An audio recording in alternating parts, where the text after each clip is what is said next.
Merhaba güzelliklerim, hoş geldiniz. Ben de size yine bugün çok farklı ve çok pratik bir yelek örneği ile geldim. Artan iplerimizi, kalan iplerimizi değerlendireceğiz ve çok güzel bir yelek ya da hırka yapabileceğiniz bir model paylaşacağım sizinle. Şimdi örüyoruz. Bu iplerimiz böyle az kalıyorlar. Bunları da şimdi değerlendirme zamanı. Bir tane ana renk kullanacağım. Şöyle bir ip, 3 milimlik bir tığ kullanacağım ama ben çok sıkı örmediğim için 3 ile öreceğim. Sıkı örüyorsanız 3,5 ya da 4 milimlik bir tığ kullanarak siz de benimle birlikte bu modeli yapabilirsiniz. Elinizde kalan az kalmış iplerinizin hepsini bu modelde değerlendirebilirsiniz. Daha ara size yeni modellerde göstereceğim. Bu en pratik olanlarından birisi yine. O zaman ne yapalım? Hadi örmeye başlayalım. Alın tığınızı, ipinizi, gelin. Önce ne yapacağız? İpimizle tığımızı bir birleştirelim. Şöyle. 70 tane zincir çekelim. Fazlasını keseriz zincirimizin.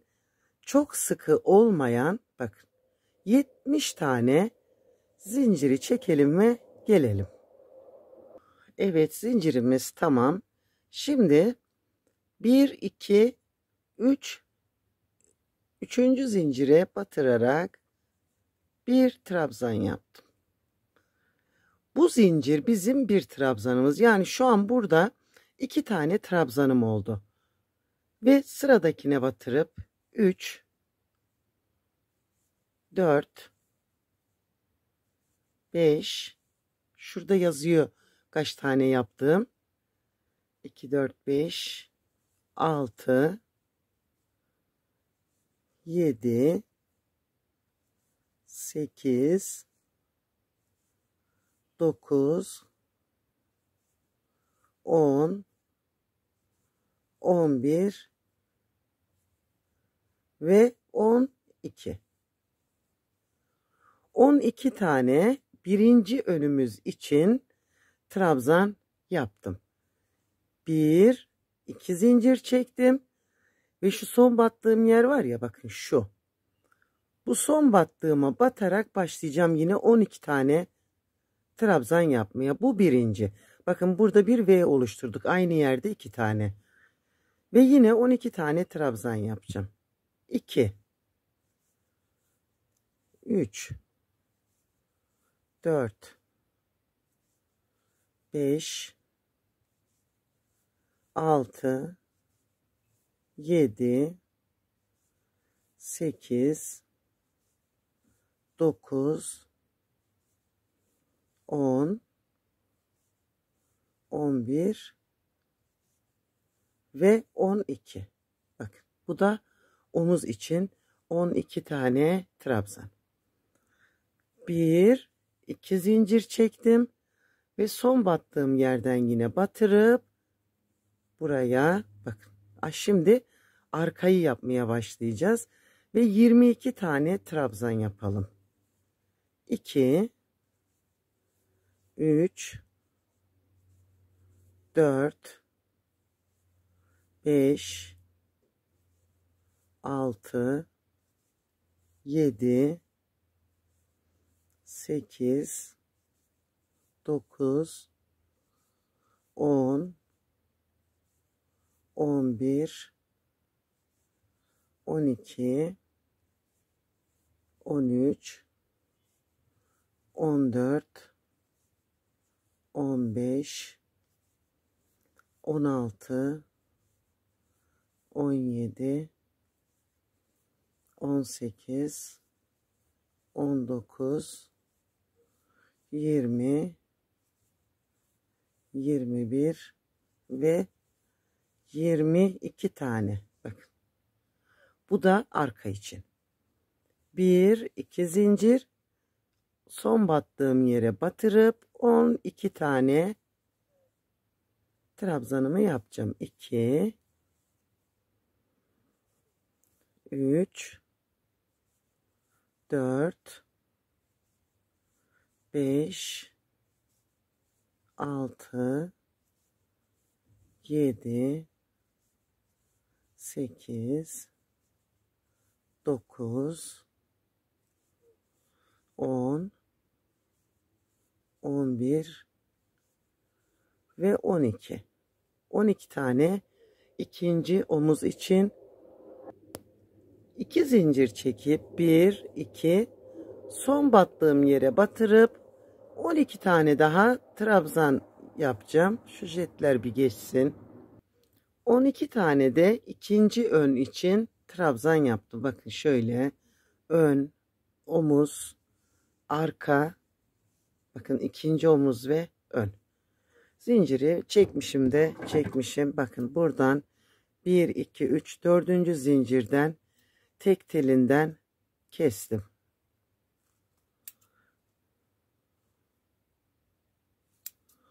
Şöyle. Tekrar tığımı aldım. Fazlalığı bakın şöyle. Şöyle aldım. Burayı tırnağımla şöyle düzelttim. Ve bunu buraya bakın. Şu şekilde kapattım. Böyle başladığımız zaman kaç zincirdi bilmem neydi yok nereydi derdimiz olmuyor. Bir zincir çekerek örgümü çevirdim. Bakın bu bir zinciri düz yüzdeyken çevirdim, yaptım. Çevirirken bakın şöyle çevirelim. Ve ipimi aldım. İlk trabzanın tepesine buraya batırdım. Böyle. Şimdi burada 2 sıra bu rengimizle gideceğiz. Sonra renk değişimini yapacağız.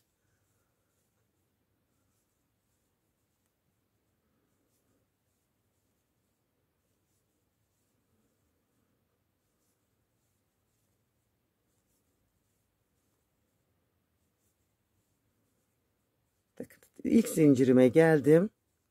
Şöyle. Bu zincirin içine 2 tane trabzan, 1 ve 2. Şöyle. 1, 2 zincir çektim.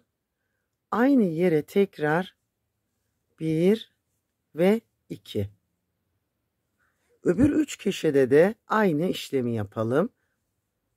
Yani her zincirin içine 4 tane artırmış olacağız. Şimdi bakın bir daha göstereyim. Artırmalarımız bitene kadar birinci bölümde ne yaptıysak burada geriye kalan 3 tane de aynısını yapacağız.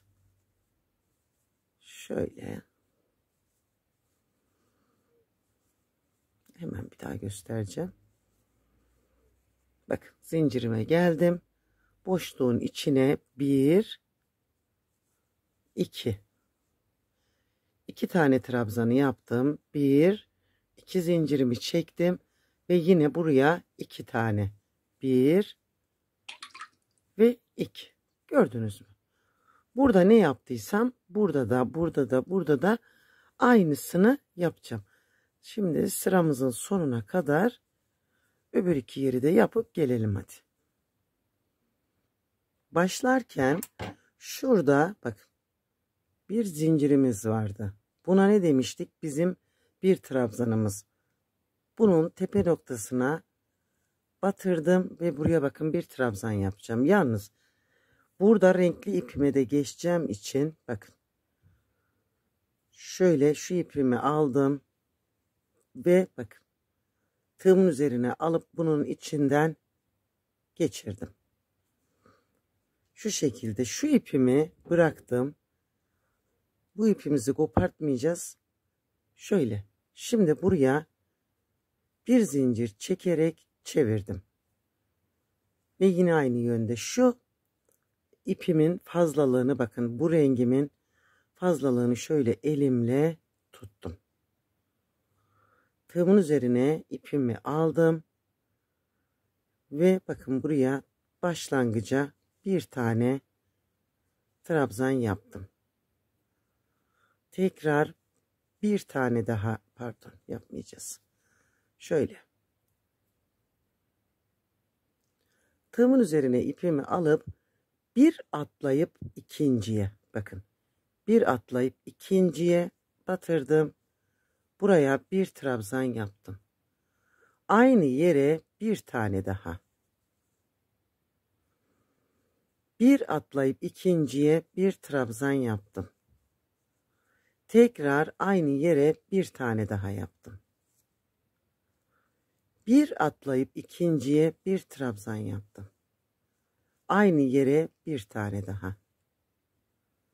Bir atlayıp ikinciye bir, aynı yere iki. Bir atlayıp ikinciye tekrar aynı yere bir tane daha. Ve bakın şimdi bir, iki. Şöyle. Şimdi bir atlayıp bakın boşluğun içine geldim ve buraya bir, iki tane trabzan yaptım. Bir zincir çektim. Bakın bir zincir ve aynı yere bir trabzan, tekrar bir tane daha. Şöyle burada bakın iki tane artırmış oldum. Ve burada hemen birinciden başlayacağım. Bakın şu birinciden başlayacağım. Şöyle aynı yere iki tane. Bir atladım ikinciye iki tane. Bir atladım ikinciye aynı yere iki tane. Burada şimdi golda minik bir ayar çekmiş olduk. Şöyle. Zaten bunu ayarladıktan sonra gerisi gelecek. Bakın bir atlayıp ikinciye hep aynı şeyi yapacağız. Böyle. Ve yine bakın zincir boşluğunun içine geldim. İki tane trabzan, bir, iki zincir, bir zincir, pardon, aynı yere iki tane.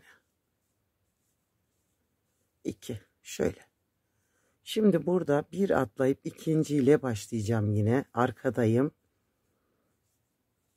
Ve aynı şeyi yapacağız yine. Bir atlayıp ikinciden, bir atlayıp ikinciden artış noktasına kadar ilerleyelim. Şimdi bakın sona geldiğimde burada iki tane kaldı. Bir, iki. Bu ikiyi de bırakıp zincir boşluğunun içine girerek aynı şekilde yaptım. İki taneyi şu uca yapmak istemedim. Çünkü arka fazla genişlemesin. Bakın bu şekilde burayı da ayarlamış olduk. Kolumuzda böyle bu şekilde kolumuza başlarken yine aynı şekilde başlayacağız. Şimdi köşeyi yaptım. Bakın iki taneyi buraya yaptım. Ve hemen dibindekinden başlayacağım yapmaya. Böyle. Hani öbür kolu nasıl yaptıysam bunda da aynı şekilde ayarlayarak gidiyorum şimdi.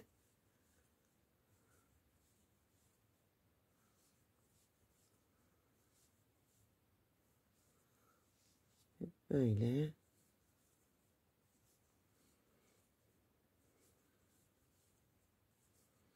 Bakın ikinci kolumuz da bitti.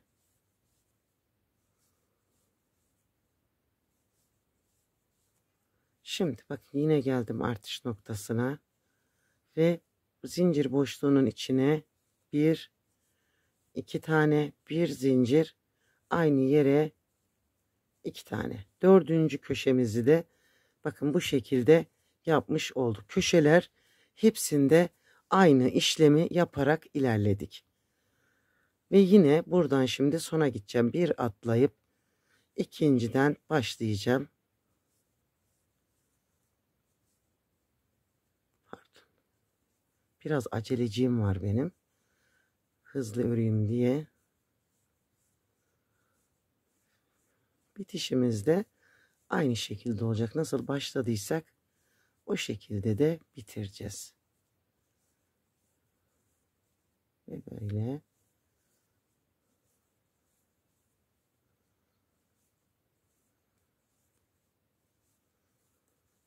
Burada ne yapmıştık? Bakın şimdi kaç tane olduğunu bir sayalım. Sonra bizi yanıltmasın. Bakın burayı sayın. Şimdi şu artıştan bu tarafa 1, 2, 3, 4, 5, 6, 7. Şu kenardaki 2 taneyle 8 olmuştu. Hemen şimdi buraya bakalım. 1, 2, 3, 4, 5, 6, 7. Şimdi buraya kenarı yapacağız. Bakın şu kenardaki bir tane ne yapmıştım? 2 tane yapmıştım. 1 ve 2. Şöyle. Buraya bir zincir çektim. İpimi kestim. Ve şöyle. Bakın. Bu ipimizi bırakacağız. Bu ipi alıp bıraktığımız ipimiz var ya burada. Şimdi bu ipimiz her sırada 2 sıra, bir sıra renkli, bir sıra bu sabit gidecek ipimiz. Şimdi şuradan bakın. Kenardan takıp bu ipi yukarıya çıkartacağım şöyle. Şimdi hemen bu dibe yine bir trabzan yaptım. Bir tane de bunun üstüne bakın. Şimdi bu sıramız bu renkle gidecek. Evet. Şimdi bakın 2 2 örmüştük ya. Şimdi başta bu 2 taneyi böyle yaptık. Şimdi şurada 2 tanemiz var. Birinciyi bıraktım. İkinciden bir tane trabzan yaptım. Bakın. Şimdi tığma ipimi aldım. Bu bıraktığıma ikinciye batırarak ipimi uzattım. Ve hepsini birlikte çektim. Tekrar ip aldım. Bakın ikinciye geldim. 1 2. İkinciye batırdım. Bir trabzan yaptım. Bıraktığıma geri dönüp hepsini birlikte çektim. 1 2 tane bakın birinciyi bıraktım ikinciye şöyle. Tekrar geriye döndüm. Buraya bir trabzan yaptım. Bir ikinciye geriye döndüm. Bakın şöyle çarpılar oluştu.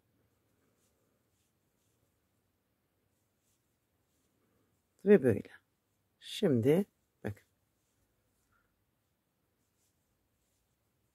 En son artış noktasında bakın bunu da yaptım.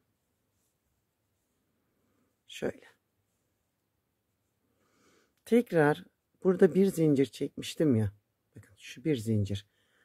Bir zincirin içine bir iki tane trabzan yaptım.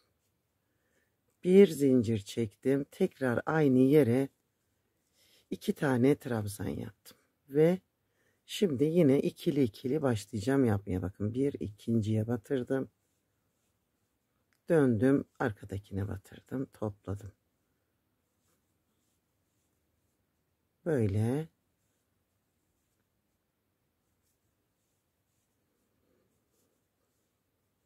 Evet. Bakın bu şekilde bir görüntü elde ettik. Ve sıramı böyle tamamlayacağım. Artış noktasında aynı şekilde yine artışımızı yapalım. Şimdi bir kere daha göstereyim. Sizi yanıltmasın bura. Yani birincide ne yaptıysak güzelliklerim, ikincide de aynısını yapacağız. Şöyle.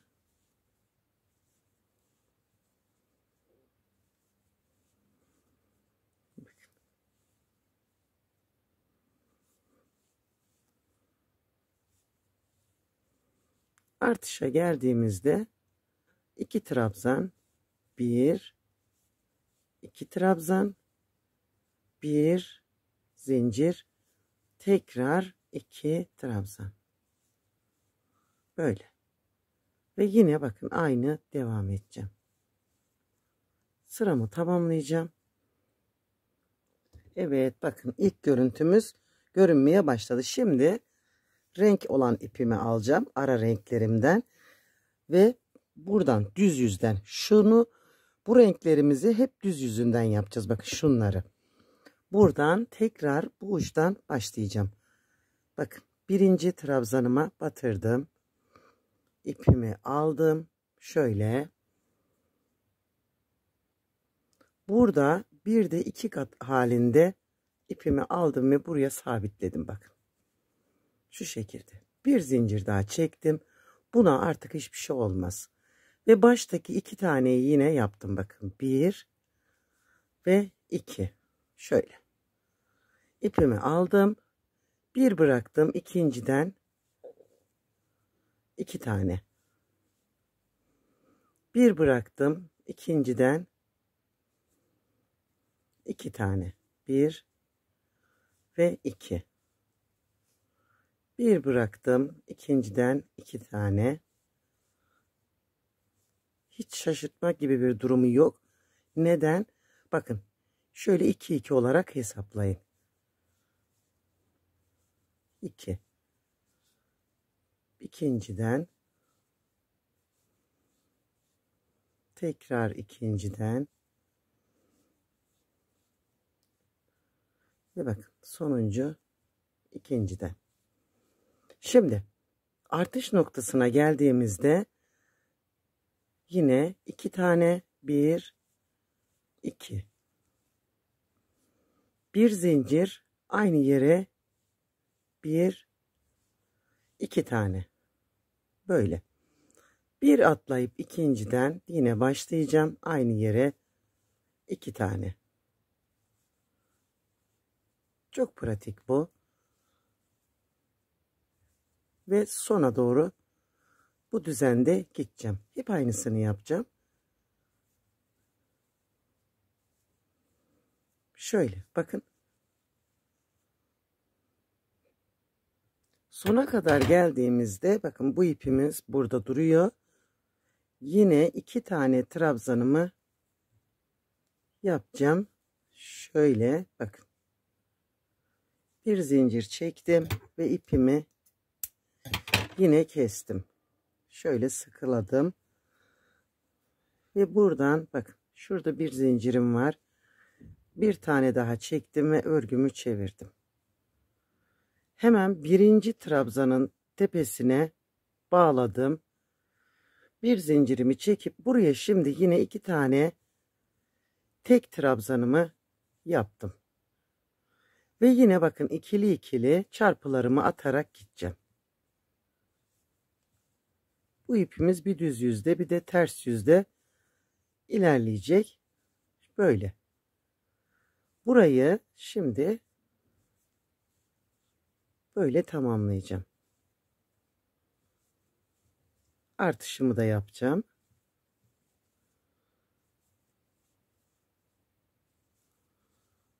Ve bu. Şimdi artış noktasını da tekrar göstereyim. Hep aynı işlemi yaparak robamızı büyüteceğiz. Ve yine dediğim gibi ben 1,5 yaşa kadar yaptığım ölçüler bebek çalışıyım. Çocuk giyim değil. Şimdi bakın artış noktasına geldiğimde 1 2 aynı yere 2 tane bir zincir tekrar 2 tane ve şimdi tekrar devam. Şöyle bakın ön yüze yine çarpı şeklinde düştü. Evet güzelliklerim, bakın robamız böyle bu şeklini aldı ve bakın renkli olan yeri yaptım. Sıramızı sayalım. 1 2 3 4 5 6 7 8 ve 9 sıra oldu. Bu 9 sıra bize gayet güzel bir ölçü çıkarttı. 6 aydan 1 yaşa kadar olabilecek ölçülerde bol bol olur yani. Eğer ki bir 6 ay daha eklemek istiyorsanız bir renk sırası daha ekleyerek büyütebilirsiniz. Şimdi kollarımızı ayıracağız ve bedenimizle devam edeceğiz. Şimdi şu ipimi, bakın şuradaki ipimi, ana renk ipimi buradan kestim. Şöyle şunu da çektim. Çünkü düz yüzden devam edeceğim. Şöyle buradan şimdi alarak tek renge geçeceğimiz için ne yapacağız? Buradan düz yüzden önce çarpılarımızı bununla atarak devam edeceğiz. Aşağıya doğru da aynı örneği geri götüreceğim. Şimdi bakın ipimi aldım. Bir, iki taneyle şöyle yaptım. Ve başlayacağız şimdi çarpılarımızı atmaya. Ta ki bu artış yerine kadar. Şimdi burada aynen devam ediyorum. Çarpılarımı atmaya. Düz yüzündeyim örgümün. İsterseniz tamamını da renkli yapabilirsiniz. Öyle de olur. Şimdi ayrıma kadar geleyim. Ayrım yerine geldiğimde bakın burada bir zincirimin içine bir tane trabzan yaptım. Fazla büyük açmayacağım. Zaten yeteri kadar büyük bir ölçüde geldik. Ve bir trabzan da buradaki boşluğumun içine yapacağım. Şöyle ve kol yerini bakın bu şekilde ayırmış olduk. Hırka da yapacaksanız, yelek de yapacaksanız bu ölçü gayet güzel bir ölçü. Şimdi yine öbür kol ayrımıma kadar yine aynı şekilde örmeye devam edeceğim. Böyle. Şimdi oraya kadar yine ilerleyeyim. Evet, ikinci kol ayrımıma da geldim. Ve bakın şimdi buraya bir trabzan aldım, burayı getirdim. Ve buraya da bir trabzan. Ve bitti. Bu kolumuzu da ayırdık. Ve şimdi eteklerimizi örmeye devam edeceğiz. Örneğimizi yine aynı şekilde ilerleteceğiz. Yani düz bir örgü olarak indirmeyeceğiz. Şimdi bakın bu sıramız, çarpılarımızı attık. Öbürünü de göstereceğim şimdi. Aynı düzenimizi bozmadan ilerleyeceğiz.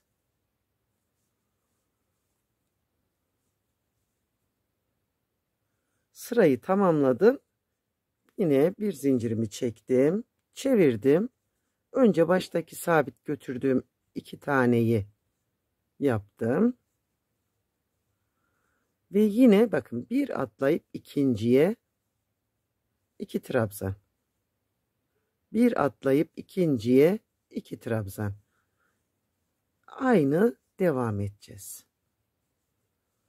Böyle. Hepsini aynı şekilde indireceğim aşağıya. Ortalama yine bir karış boyuna gelene kadar örelim. Çünkü bir de kenar tığlaması yapacağız. O yüzden bir karış boy gayet iyi olacak. Böyle. Hiç düzenimizi bozmayacağız.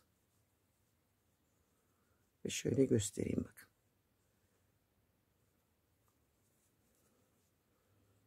Evet güzelliklerim, bakın boyunu bir karış olana kadar ördüm. Şöyle göstereyim. Koltuktan sonra bir karış ördüm ve ipimiz gayet güzel ilerliyor. İpim bakın ön yüzde, hemen şöyle göstereyim. Bakın şu renkli yaptığımız yerlerin düz olduğu yer ön yüzümüz oluyordu. Bakın burası ön yüzü. Şimdi buradan yukarıya doğru sık iğneler çıkararak ilk bandımızı yapacağız. Şimdi 3 2 batacağız. Bir trabzan sırasına 3, bir trabzan sırasına 2. Bakın. 1 2 3. Şimdi bu trabzan sırasına 2, 1 ve 2. Bu trabzan sırasına 3, 1 2 3. Bu trabzan sırasına 1 2. Buna 3, 1 2 3. 1 2. Şöyle bir bakın, eğer büzerseniz demek ki eliniz sıkı, araya sık iğneler ekleyebilirsiniz. 3-2 her sırada yaparak sona kadar gideceğim bakın.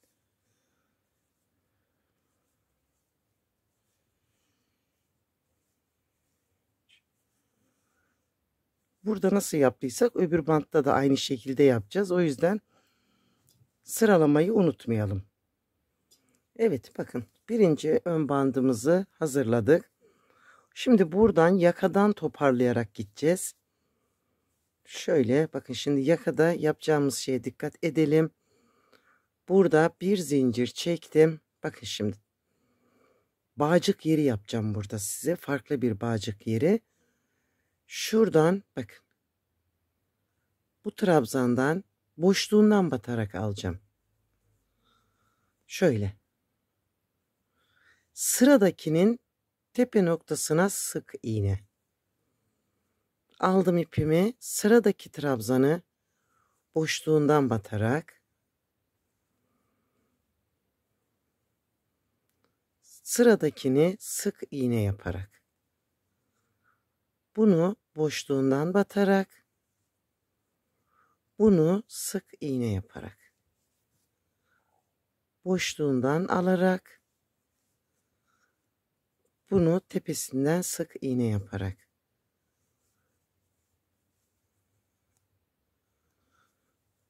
Ve böyle bakın, şurada minik minik kanallar oluşturduk. Tekrar bakın, burada şu aradakileri bırakacağım. Öbür kenara geçeceğim şöyle. Bakın şuradan alacağım. Artış noktasını bırakmış oldum. Yine sık iğne.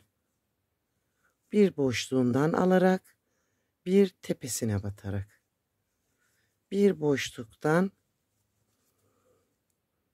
bir tepe noktasından.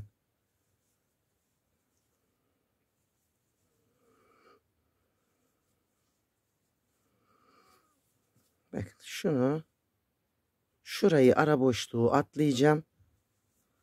Şuraya getireceğim. Ve şimdi yine aynısı. Hani şuranın gidişatını bozmamak için bakın şöyle.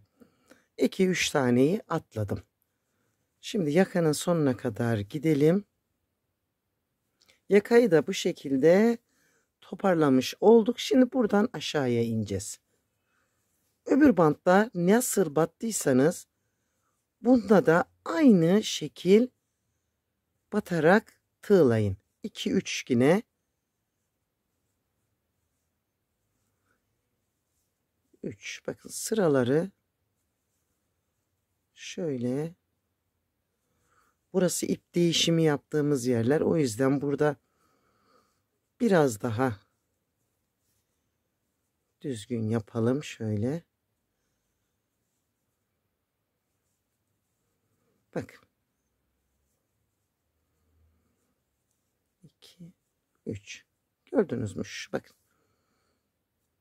Hiçbir şey gözükmüyor artık.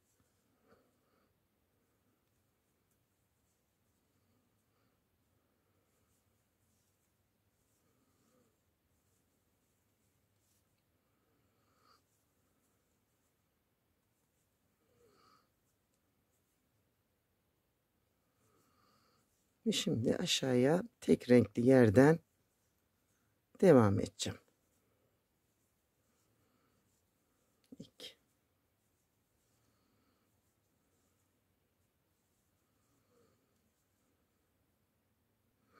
Evet, bu bandımız da tamam. Şimdi buraya kadar, yakanın ucuna kadar tığlayarak devam edeceğiz. Şöyle bakın, sadece burayı, sonra da öbür yakayı önü yapacağız. Şimdi buradan birebir batarak hepsine yukarıya kadar sık iğne yapacağım. Aşağıya da inerken düğme deliklerini yapacağım. Birebir batalım ve en üste çıkalım. Artık düzenlememizi yaptık. İşimiz kolay.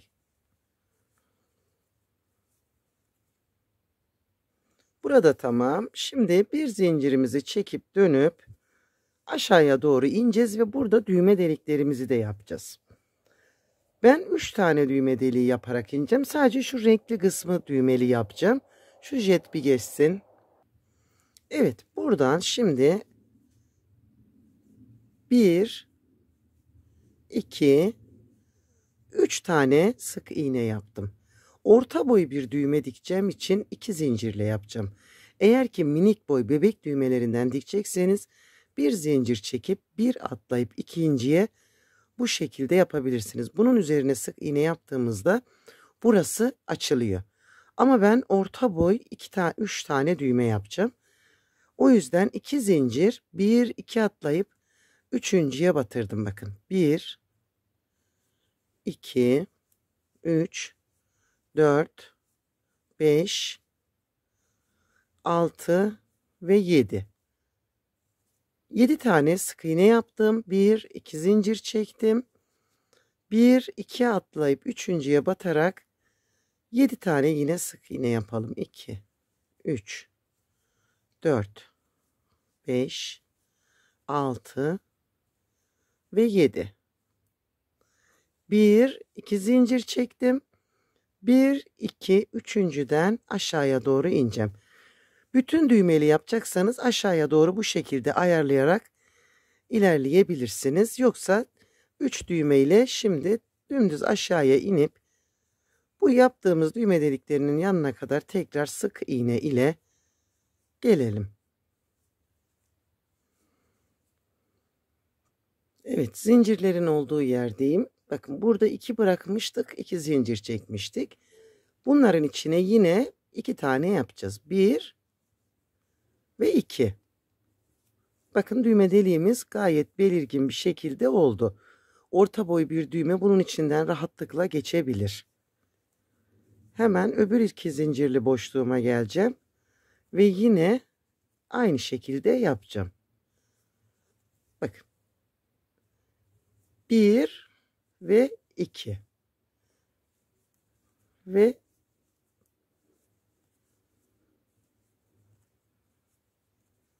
şimdi sonuncuyu da yapıp 1 2. Burada 3 sık iğne yapmıştım. Onları da ördüm. Bir zincirimi çektim ve aşağıya doğru ineceğim. Bu son sıram bantta. Aşağıda bandımı tamamlayacağım. Şimdi dümdüz hiçbir şey yapmadan aşağıya doğru ineceğiz. Böyle. Evet, bakın şöyle kibar bir bandımız oldu. Şimdi öbürünü de aynı şekilde yapacağız. Şimdi buradan düz yüzden tığlayarak yukarıya gelmiştik. Bunu yakadan başlayıp aşağıya doğru ineceğiz. Şöyle. Bakın şuradan ipimizi bu şekilde alalım. Burada bir kabalık oluşturmayalım. Bakın şöyle. Şurada biraz ipiniz olsun. İçinden geçirdim. Bakın bunu elimle tuttum. Buraya bir zincir atıp aynı yerden ilk sık iğnemi çıkarttım. Ve ipimi de içeriden götürüp kaybedeceğim. Böyle. Öbür bandın genişliğinde tığlayıp etek ucunda tekrar alt kısmı yapacağız. Şimdi burayı öbür bandımız gibi 4 sıra daha öreceğiz. 4. sıramız alt uçta bitirelim. 4 ya da 5 şuraya, yani şuraya geleceğiz.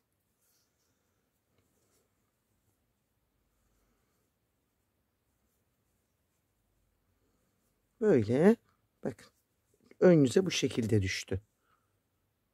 Evet, etek ucuna geldiğimizde bu bandımız da tamam.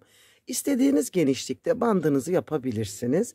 İpinizin gidişatına göre ayarlayın. Şimdi bakın bu etek ucunu tığlayacağız. Burada 1 2 3 zincir çektim ve bakın şu dibe batırarak buraya 3 tane trabzan yapacağım. 1 2 ve 3. Şöyle yatırdım. Bakın hemen şuraya sık iğne ile bağladım. Bir öne alalım bunu. Şöyle. 1, 2, 3. Aynı yere 3 trabzan. Bakın. 1, 2, üçüncüye bağladım. Şimdi burada da yine bir el ayarı lazım. Ona göre devam edebilirsiniz. Aynı yerden 3 trabzan çıkartıp şöyle üçüncüler yetiyor gibi. Bakın. Şöyle bakın şimdi. Marullarsa eğer demek ki sık batıyorsunuz. Geriyorsa eğer demek ki gevşek batıyorsunuz. Yani şöyle el ayarı çekmek zorundayız. Ne diyeceğimi de şaşırttım. Yani ben devamlı bir yaptığımda ölçüyü alıp sonrasında aynı şekilde ilerliyorum. Yani size de bunu anlatmaya çalıştım. Mesela böyle bakacağım şimdi. Şu şekilde düz bir şekilde gidiyor. Evet, bu yeterli bana dediğimde tekrar aynen devam edeceğim. 3 trabzan yapıp üçüncülere 1, 2, üçüncülere batırarak ilerleyeceğim. Evet, oluyor, bakın, gördünüz mü? Ben çok sıkı örmüyorum. Özellikle bebek örgüsü olduğu için taş gibi bir örgü istemiyorum. Yumuşacık düşsün ki bebeklerimizi kasmasın. Çocuğun sırtında taş gibi durmasın örgü. Sona kadar böyle gideceğim. Gol kenarlarını da bu şekilde tığlayacağım. Bunun gibi tığlayacağım. Evet, halen düzgün gidiyor. Bakın. Demek ki bu ölçü iyi. Aynı şekilde siz de kendi ölçünüzü belirleyip bitirebilirsiniz. Evet arkadaşlar, bakın etek ucumuz tamamlandı. Kollarını da aynı şekilde tığladım. Böyle. Düğmelerimi de diktim. Bakın buraya 3 tane düğmemi diktim. İpimi 2 kat yaparak boynu için zincir yaptım ve zincirimizi de takalım. Şöyle uçlarına isterseniz pompon, isterseniz boncuklar takarak da kullanabilirsiniz. Bakın burada tüneller oluşturmuştum. Şunun altından bakın, bu tünelle bunlar birleşecek. Tünelin içinden de geçirebilirsiniz. Şöyle bakın. Şimdi bu üsttekiyle birleştiği için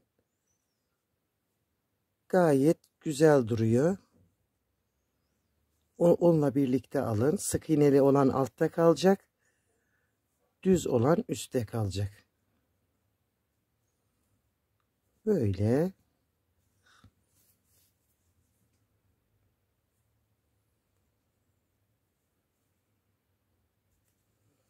Şöyle gördünüz mü? Bakın ne kadar güzel durdu. Bu değişik duruyor.